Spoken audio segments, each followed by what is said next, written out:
પછી સ્વયં પ્રકાશાનંદ સ્વામીએ પ્રશ્ન પૂછ્યો છે કે ઠેકાણે માન સારું છે ને કે ઠેકાણે સારું નથી, ને કે ઠેકાણે નિર્માનીપણું સારું છે ને કે ઠેકાણે સારું નથી. પછી શ્રીજી મહારાજ બોલ્યા છે, જે સત્સંગનો દ્રોહી હોય ને પરમેશ્વરનું ને મોટા સંતનું ઘસાતું બોલતો હોય તેની આગળ માન રાખવું તે જ સારું છે. અને તે ઘસાતું બોલે ત્યારે તેને તીખા બાણ જેવું વચન મારવું, પણ વિમુખની આગળ નિર્માની થવું નહીં, તે જ રૂડું છે. અને ભગવાનને ભગવાનના સંતની આગળ તો જે માન રાખવું તે સારું નથી, ને તેની આગળ તો માનને મૂકીને દાસાનું દાસ થઈને નિર્માનીપણે વર્તવું તે જ રૂડું છે. ઇતિ વચનામૃતમ. એવી રીતે પંચાળાનું 5મું વચનામૃતમ જે તે થયું. શું આવ્યું કયો?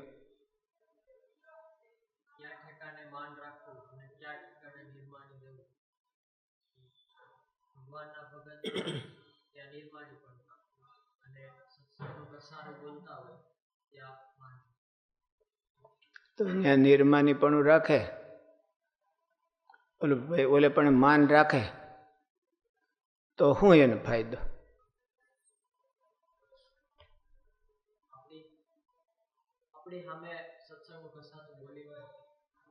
એ તો બરાબર, પણ આપણે તો આપણો વર્તમાન તો ગયો ને, નિર્માની વર્તમાન માળાને પાળવાના કીધા છે, એ તો આપણે ચૂક્યા ને ન ચૂક્યા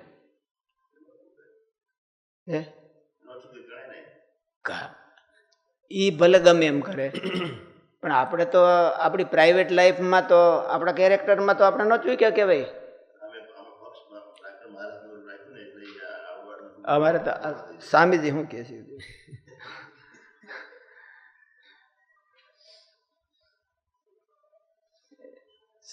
શું કહો તમે? શું કહો? તમારો અભિપ્રાય શું છે? બ્રહ્મ સ્વામીજી શું કહે? સદગુણ સ્વામીજી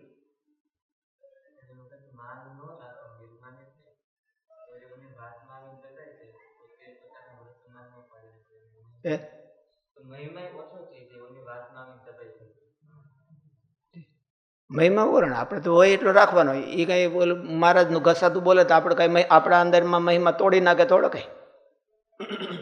એ થોડો તોડવા આવે છે હે?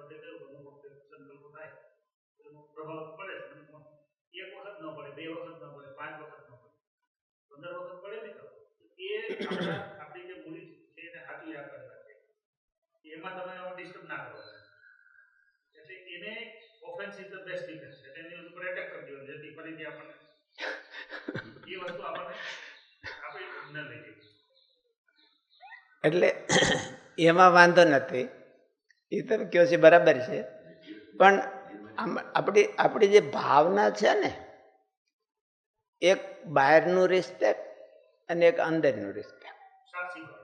સાક્ષી આપણે ખરેખર કોને ચાહીએ છીએ અંદરથી, અને બહારથી કોને ચાહીએ છીએ?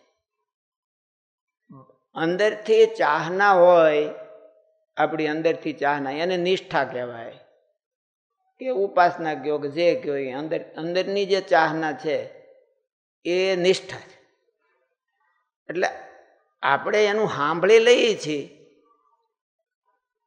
એટલે આપણી ચાહનામાં થોડીક ઓછી આપણે એને માની લઈએ ને.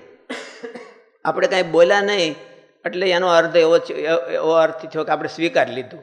એ જે કાંઈ મહારાજની નિંદા કરે છે, આપણા ગુરુની નિંદા કરે છે, કોઈ પણ આપણને ફેવરાઇટ હોય એની નિંદા કરે છે, એને આપણે સ્વીકારી લીધું કહેવાય. સ્વીકારી લીધું તો આપણી નિષ્ઠા ક્યાં રહી?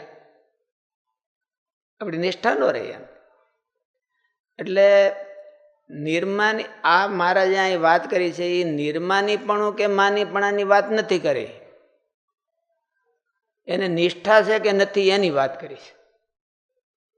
નિષ્ઠાની વાત કરી છે કે ભાઈ આપણને મહારાજમાં કેટલી નિષ્ઠા છે તો આપણે એનું સાંભળી લઈએ એટલે આપણે નિર્માનીપણું વધારે નથી થઈ ગયું, પણ આપણી નિષ્ઠામાં ખોટ આવી ગઈ.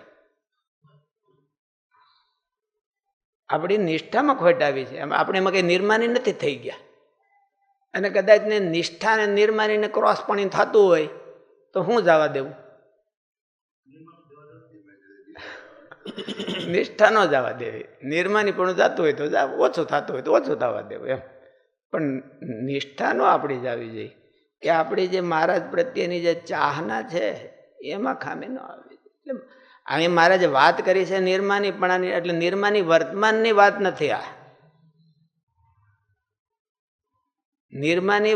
નિર્માનીપણું માનીપણું એના દ્વારા મહારાજે નિષ્ઠાની વાત કરી છે. ક્યાં આપણે નિષ્ઠા, ક્યાં આપણે નિર્માની થાય તો આપણી નિષ્ઠા જળવાય.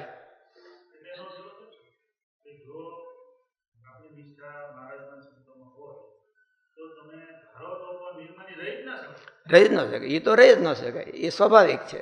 જો આપણી પાકી નિષ્ઠા હોય તો નિર્માની રહી ન શકે, કોઈ રહી જ ન શકે. એને એમાં માન કે નિર્માનીપણું કે માનીપણું એને ગૌણ પડી જાય. નિષ્ઠા છે કે નહીં એ જ બધું. અને નિષ્ઠા છે એ ખાલી ભક્તિ કરવાથી નથી. નિષ્ઠા તમે 24 કલાક ભક્તિ કરો એટલે તમારી નિષ્ઠા પાકી થઈ ગઈ એવું નથી. નિષ્ઠા તો જે આવો ગહારો આવતો હોય ત્યાં તમે કેવા છો, તમારું શું ઓલું એક્શન રિએક્શન છે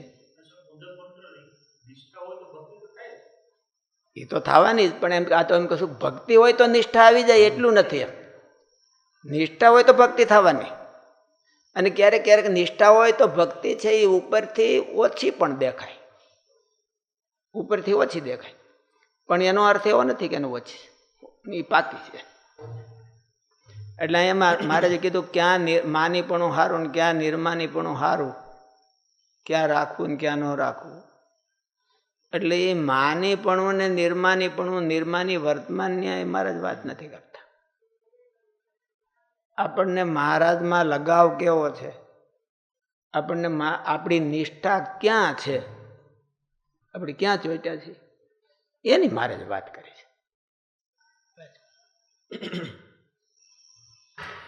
પ્રતિપાદિત વિષય કે ઠેકાણે માન રાખવું સારું તથા કે ઠેકાણે નિર્માની થવું સારું. આપણે ઓલું ચિંતન લખ્યું છે એને હોતે હાર વાંચતા જઈશ. મુખ્ય મુદ્દા: ભગવાનને ભગવાનના ભક્ત આગળ માન રાખવું સારું નથી, તેમની આગળ નિર્માની થવું સારું.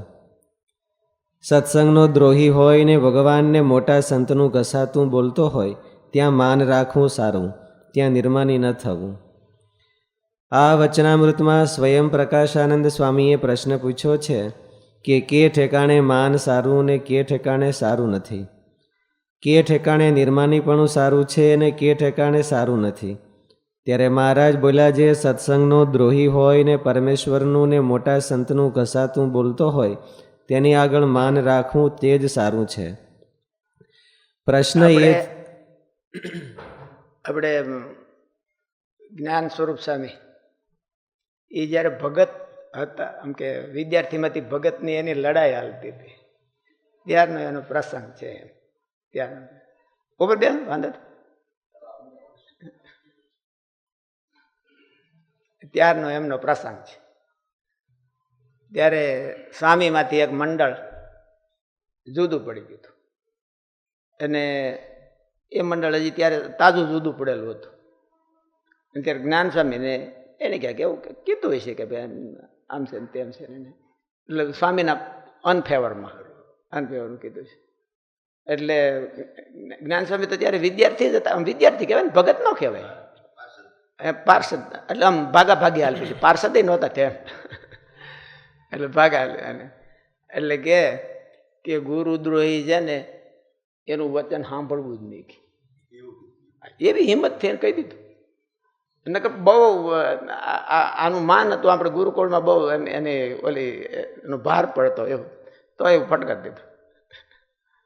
એટલે મારે જ્ઞાન સ્વામી, આપણે જ્ઞાન સ્વરૂપ સ્વામી છે ને, એ હજી એમ કે વિદ્યાર્થીમાંથી ભગત થવાની એની તૈયારી હતી. અને ત્યારે તો ભાગાભાગી હાલતી હોય, અને ત્યારે વતનમાં ગયા હોય તો આ બધાને ચાન્સ મળે. અને જ્ઞાન સ્વામીને ભાગાભાગી હાલતી હતી, ત્યારે જ આપણું એક મંડળ છે એ જુદું પડ્યું હતું ગુરુકુળમાંથી. એટલે એમણે પછી આના થોડીક નિંદા જેવું કર્યું હશે કે આમ છે ને તેમ છે. સ્વામીનું કહા તું બોલે ત્યારે જ બોલે લાગે ને, હું ત્યાં થોડ્યો જશે તું આમ છે તે. એટલે કે મહારાજ એને કીધું છે કે એને મોઢું ન જવું, હા, ગુરુદ્રોહીને મોઢું ન જવું, મને કોઈ દી વાત કરતા નહીં આવી. એટલે હજી તો વિદ્યાર્થી હોય પણ તોય આ દૈવી ભાવ છે ને, એને ક્યાંક મહારાજ માના સ્વામીમાં સાચી નિષ્ઠા આવી ગઈ હોય તો ઓટોમેટિક થઈ જાય. એનું કઈ ઓલું રહે જ નહીં. એને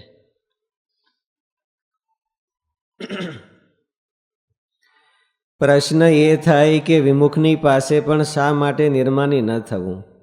નિર્માનીપણું તો ગુણ જ છે, તો તેની આગળ શા માટે માન રાખવું અને તેના સમાવડિયા શા માટે થવું? તો તેનું સમાધાન એ છે કે આપણે જેની પાસે નિર્માની થઈએ છીએ અને જેને માન આપીએ છીએ તેનો અર્થ એ છે કે આપણને તેની બાહ્ય વર્તન તથા અંતરની માન્યતાઓ વગેરે તેમનું ચરિત્ર સ્વીકાર્ય છે એવી સ્વીકૃતિ કરીએ છીએ. બાહ્ય વિનય વિવેક અલગ છે. કોકને ગાળ દઈએ આપણે તો ગાળ દેનારાનું અંતઃકરણ ખરાબ થાય કે જેને દીધી હોય સાંભળતો હોય એનું થાય? કોનું થાય?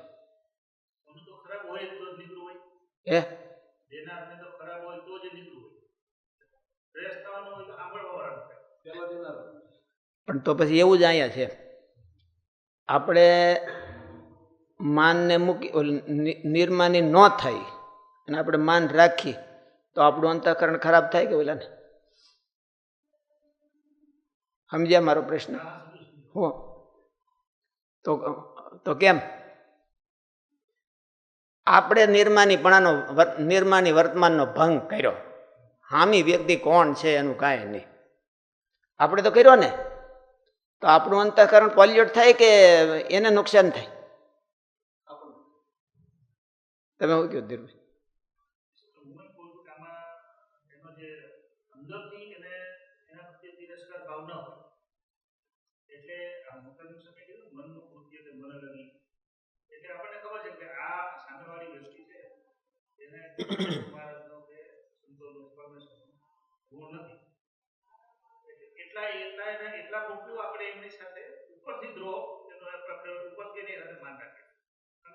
તો અંતરમાંથી માન રાખવું એને અને ઉપરથી રાખવું? ઉપરથી ને રાખવું. મહારાજે તો આમાં ના પાડી ને, મહારાજે તો ના પાડી. એને તીખા બાણ જેવું વચન મારું. જે ભગવાનનો દ્રોહી હોય અને જે ગુરુનો દ્રોહી હોય, બોરુ નો ઈચ્છવું એ વાત નથી. બોરુ ઈચ્છવું કે ન ઈચ્છવું એમાં તો આની પ્રસંગ જ નથી. પણ એને તીખા બાણ જેવું વચન મારું એવું કીધું મહારાજે વચન કીધું. એટલે ગાળ દે ને બોલનારો પોલ્યુટ થાય ને સાંભળનારો ન થાય એ વાત બરાબર છે. પણ અહીંયા એવું નથી. અહીંયા એવું નહીં. અહીંયા તો મહારાજ એવું કીધું કે અહીંયા જો તમે ન બોલો કાંઈ તો તમારી નિષ્ઠા પોલ્યુટ થાય. તમે કાંઈ બોલો નહીં અને સાંભળી લ્યો તો એની જે માન્યતા છે આપણા ગુરુને વિશે, આપણા ઈષ્ટદેવને વિશે, એ માન્યતા તમને હોતે માન્ય છે. એટલે નબળાની સાથે આપણી મેન્ટાલિટી એક ન થઈ જવી જોઈએ. મેન્ટાલિટી છે એ જ નિષ્ઠા છે. નિષ્ઠાનો અર્થ શું થાય કે એની મેન્ટાલિટી કેટલી મજબૂત છે. મેન્ટાલિટી જો તમારી હાવ ઢીલી હોય અને બીજાની મેન્ટાલિટી તમારી મેન્ટાલિટીને દબાવી દેતી હોય તો હું એમ કહું કે દશરથ મહારાજાને રામ ભગવાનમાં નિષ્ઠા હતી કે કઈ કઈમાં? તો કઈ કઈને ધડ દઈને ન કહી દે. રામ દુઃખી થાય એવું શું કરવાનું કરે? એનો અર્થ આવો થાય. એનો અર્થ તો આવો થાય. શાસ્ત્ર દશરથ મહારાજાનું બધાય શાસ્ત્રો અને એ એના સદગુણોને સન્માન કરે છે. બધા જે ભગવાનના બાપ હતા એટલે એનું સન્માન કરે છે. એમાં તો આપણે કોઈ ઓલું નથી એમ. પણ નિષ્ઠાની વાત આવે તો દશરથ મહારાજાને રામ ભગવાનમાં નિષ્ઠા કહેવાય કે કઈ કઈમાં કહેવાય? રામ દુઃખી થાય કે ન થાય, રામ સુખી થાય કે દુઃખી થાય, એનો એને જાજો વિચાર ન કર્યો. પછી એને જે વિચાર કર્યો હોય, રઘુકુલ રીતિ સદા ચલી આવી, રઘુકુલ રીતિ સદા ચલી આવી વાત હાવ સાચી છે, ખોટી નથી એ બરોબર. પણ પોતાને માટે રામ દુઃખી થાય છે કે સુખી થાય છે એમાં રઘુકુલ રીતિની જરૂર જોવાની જરૂર નથી. એ ગોપીઓએ એવું ન કીધું. ગોપીઓએ કીધું કે અમારી લાજ જાતી હોય તો ભલે જાય, અમારી લાજ જાતી હોય તો ભલે જાય, કુળ કુટુંબ જે થવું એ થાય, અમે કૃષ્ણને રાખી અને કૃષ્ણ દુઃખી ન થવું જોઈએ, તો એ નિષ્ઠા કહેવાય. દશરથ મહારાજા જે એક્શન લીધી એ નિષ્ઠા નો કહેવાય. એના પ્રાણ વૈયા ગયા એ નિષ્ઠા કહેવાય. પણ તો ઓલા ને કઈ ન કહી ગયા, એને કઈ ન ગયા. નકર દશરથ મહારાજનો તો અધિકાર છે, એના પતિ છે અને અયોધ્યાના રાજા છે. પણ તો એ દબાઈ ગયા ને, તો એટલે એને નબળાઈ કહેવાય. અને એ નબળાઈ તો રામાયણ વાળાએ હોતે વર્ણન કરી. રામાયણે હોતે વર્ણન કરી કે ભાઈ દશરથ મહારાજને એટલી નબળાઈ, અને એ એની નિષ્ઠાની નબળાઈ. નિષ્ઠામાં એના પ્રાણ વૈયા ગયા, તો ઓલાને કાંઈ કઈ ન ગયા. અને રામ તો દુઃખી થયા. રામ દુઃખી થયા કે સુખી થયા કે એ પછી આખી ભગવાનની ઈચ્છાની વાત છે. એ કોઈ સુખી કે દુઃખી થતા નથી. પણ માનવીય દ્રષ્ટિએ તો આ થયું. માનવીય દ્રષ્ટિએ તો આ થયો ને કે એ દુઃખી થયા. અને દુઃખી થયા તો આ કાંઈ આડા હાથ ન કરી શક્યા. તત્ સુખે સુખ અને તદ દુઃખે દુઃખ, એને નિષ્ઠા કહેવાય. હું સુખી થાવ વચ્ચે કે હું દુઃખી થાવ એનો વિચાર નિષ્ઠાવાળો કરે નહીં, નિષ્ઠાવાળો ન કરે. એટલે માનીપણું ને નિર્માનીપણાની વાત મહારાજ કરતા નથી. એને મહારાજમાં નિષ્ઠા કેટલી છે ને નિષ્ઠા કેટલી નથી એટલી એની વાત કરે. માનીપણું નિર્માનીપણું એમ નહીં, નિષ્ઠા કેટલી છે, નિષ્ઠા કેટલી નથી, કેટલી ઢીલી છે. ઢીલી હોય તોય સાંભળી લે, ઢીલી હોય તોય સાંભળી લે. દશરથ મહારાજાને રામ ભગવાનમાં નિષ્ઠા તો ખરી છે, પણ પછી અહીંયા હોતે છે ને જબરી, એટલે એ એને ઢીલી પાડી દીધી. આ બધા પ્રસંગો એવા છે કે એ કાંઈક કઈ જાય છે. દશરથ મહારાજા કઈ કઈને કઈ કહી ન શક્યા, તેમાં નિષ્ઠા હતી કે બીજું કઈ કારણ? નિષ્ઠા જ કાચું તો બીજું શું કહેવાય? બીજું શું કાચું કહેવાય? તમે કયો. કઈ એવી એમની એમ કે પરવસતા હતી અથવા કઈ પરવસતા હતી, કઈ પરવસતા છે નહીં, કઈ લાલચ નહીં કે વચન આપ્યું એની કે વચન તો થોપી બેહાર્યું હતું. દશરથ મહારાજે તો એવું વચન એને દીધું હતું કે ભાઈ તું માગી લે. આ બધી એ અંતરની કચાશ છે એ મુખોટું સારું પહેરી લેતું હોય છે. અંતરની કચાશ છે એ ક્યારેક એક મુખોટું સારું પહેરી લે. એ હું એમ કહું છું કે શ્રી કૃષ્ણ ભગવાનને પોતાની પ્રતિજ્ઞાનું કાંઈ નહીં, રામ ભગવાનને પોતાની પ્રતિજ્ઞાનું કાંઈ નહીં.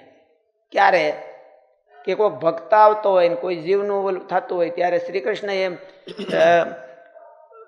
ભગવાને પ્રતિજ્ઞા લીધી હતી કે મારે કોઈ દી હાથમાં હથિયાર નહીં, હું મહાભારતના યુદ્ધમાં હથિયાર હાથમાં નહીં લઉં, બરોબર? એ પ્રતિજ્ઞા લીધી. અને અર્જુનને ભીષ્મ પિતા અર્જુનની ઉપર બાણ મણ્યા વરહાવવા, એટલે ભગવાન પોતાની પ્રતિજ્ઞા ભૂલી ગયા.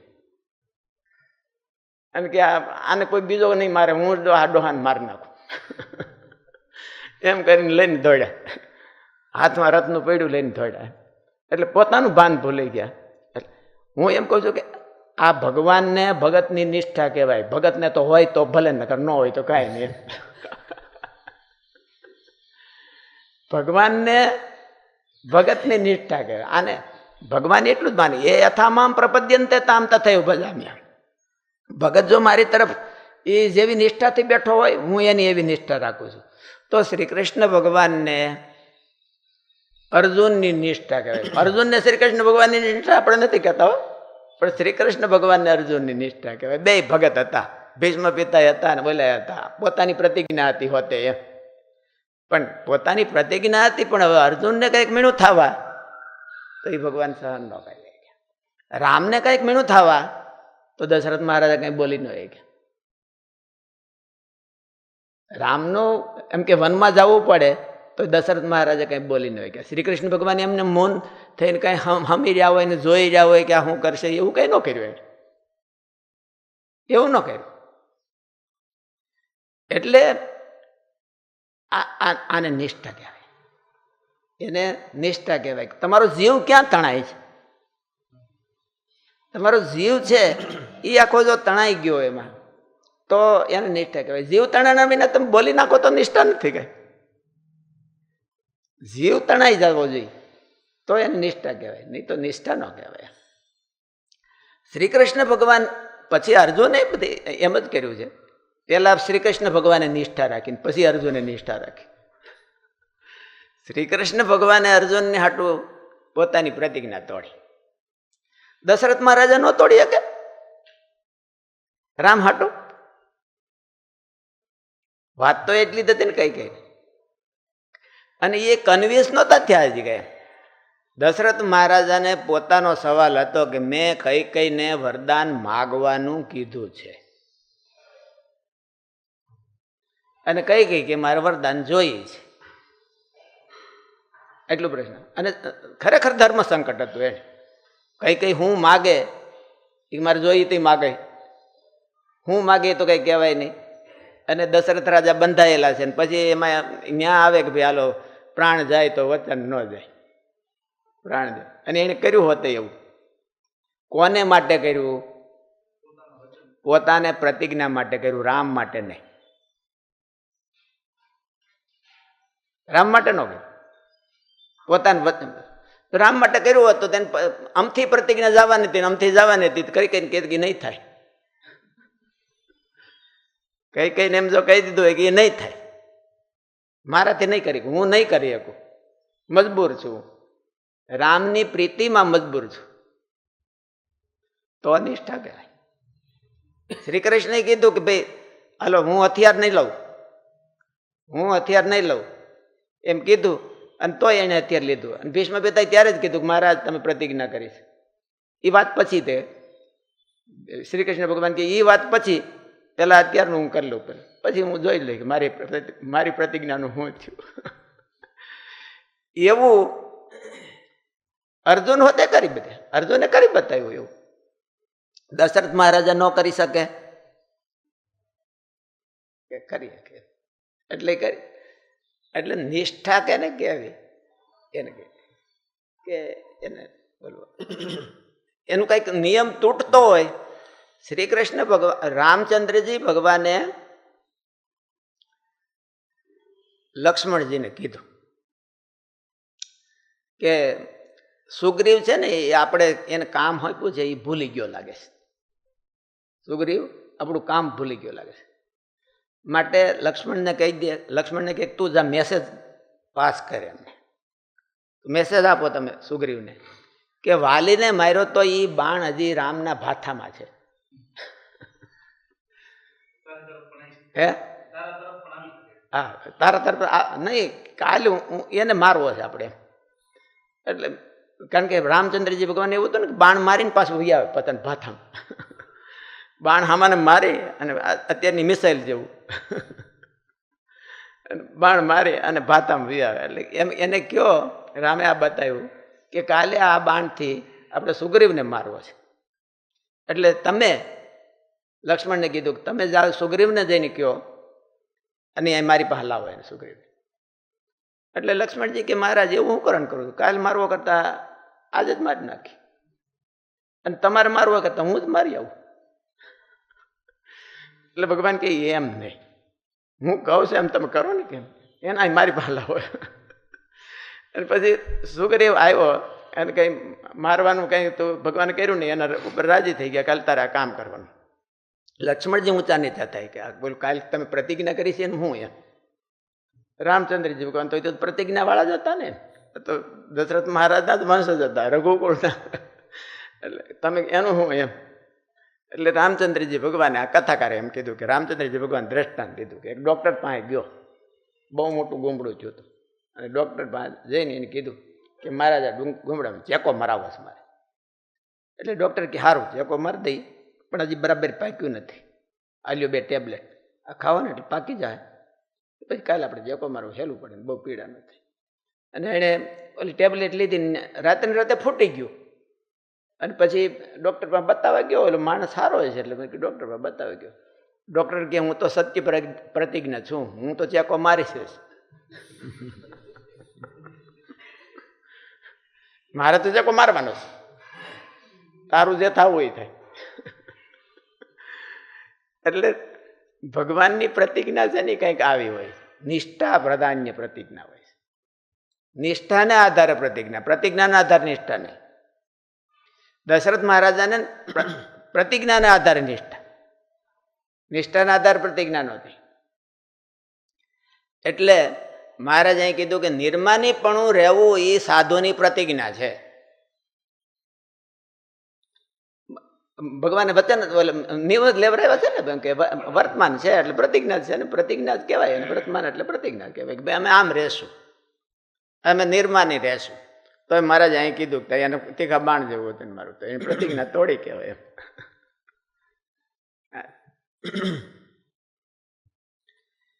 પ્રશ્ન એ થાય કે વિમુખની પાસે પણ શા માટે નિર્માની ન થવું? નિર્માનીપણું તો ગુણ જ છે, આપણી પ્રતિજ્ઞા જ છે અને ગુણ કહેવાય. તો મહારાજે ના પાડીએ નિર્માની ન થવું. તો તેની આગળ શા માટે માન રાખવું અને તેના સમાવડિયા શા માટે થવું? તો તેનું સમાધાન એ છે કે આપણે જેની પાસે નિર્માની થઈએ છીએ અને જેને માન આપીએ છીએ તેનો અર્થ એ છે કે આપણને તેની બાહ્ય વર્તન તથા અંતરની માન્યતાઓ વગેરે તેમનું ચરિત્ર સ્વીકાર્ય છે એવી સ્વીકૃતિ આપણા ગુરુઓને કે આપણા ઈષ્ટદેવને કંઈક અપમાનિત શબ્દો કહે છે કે એનું નુકસાન કરે છે. કે ઘણી વખત અપમાન ન કરતા હોય ને નુકસાન કરતા હોય, તો એનો અર્થ એ છે કે આપણને એ ગમે છે. હાલો કે ગમતું ન હોય તો એ માન્ય તો છે, મુખ સંમતિ તો છે, માન્ય તો છે. આનો અર્થ આવો થાય, વિમુખ પાસે નિર્માની થાય તો એનો અર્થ ભગવાન આવો કરે. તો તેનું સમાધાન એ છે કે આપણે જેની પાસે નિર્માની થઈએ છીએ અને જેને માન આપીએ છીએ તેનો અર્થ એ છે કે આપણને તેની બાહ્ય વર્તન તથા અંતરની માન્યતાઓ વગેરે તેમનું ચરિત્ર સ્વીકાર્ય છે એવી સ્વીકૃતિ કરીએ છીએ. બાહ્ય વિનેક વિવેક અલગ છે. કમસે કમ એ આપણને ગમવું ન જોઈએ, એ આપણને ગમવું ન જોઈએ. એટલે સત્સંગી જીવનમાં એમાં એવું કીધું કે કોઈક નિંદા કરતો હોય ને આપણે નબળા હોય, એને પહોંચી શકે એમ ના હોય. ઘણી વખત એવું બની શકે કે આપણા માલિક હોય અને એને પછી મહારાજમાં નિષ્ઠા ન હોય. અત્યારના ઘણી વખત બહુ મોટા માણસો હોય અને એને મહારાજમાં નિષ્ઠા ન હોય, પ્રધાન કક્ષાના હોય ને ઓલું હોય, તો પછી આપણે શું કરવું? તો કે નથી ભાઈ સાંભળવું નહીં, સાંભળીને બેસી ન રહેવું. એવું મારે કે કમસે કમ કા એને ધીરો પાડતો કે ના એવું કંઈ નથી, સમજાવવાની શક્તિ હોય તો સમજાવીએ, કાંઈ ઓલું કરે એમ. પણ એની હાયે હાતો ન જ કરાય, આમાં ન મિલાવે. બાહ્ય વિનય વિવેક અલગ છે, પરંતુ નિર્માની થવું કે સામાને માન આપવામાં તો અંતરથી તેના વ્યક્તિત્વને અથવા તેના વલણને આપણે મહાન માનીને અનુકરણીય માનીએ છીએ અને અંતરમાં સ્વીકારીએ છીએ એવું સાબિત થાય છે.